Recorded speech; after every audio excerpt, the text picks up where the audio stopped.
I say that the Houston Rockets would have vanquished the Chicago Bulls had Michael Jordan been on the team in the mid-90s. I think he dodged. I think his legacy is much greater because he avoided having to play. I think you specifically, Kenny the Jet and Vernon Maxwell, could have done a number on 23. I wouldn't say the word avoid because he doesn't avoid it. He doesn't avoid things. But absolutely, we would have won. Absolutely. I just think there's two things that I always say. Absolutely. Because one, you think, who's won 8 titles in a row? When's the last? Who's done that? 8 titles. Fair straight. point, right. Injuries, free agency, all the things that we saw that went on with his documentary, who can do that? Secondly, there was no Dennis Rodman. There was no Horace Grant the 2 years we won. They were on different teams.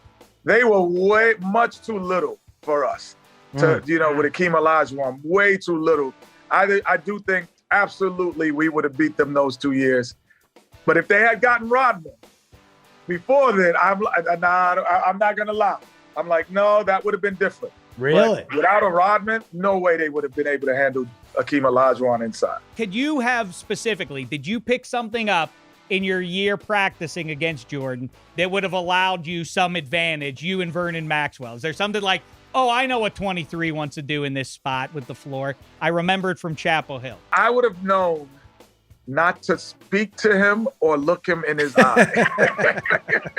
I wouldn't have looked right. You know how that rumor, I knew the rumor was true. So I'd have been like, Vernon, just shut up. Don't say anything. Let's just get it done. Don't say a word.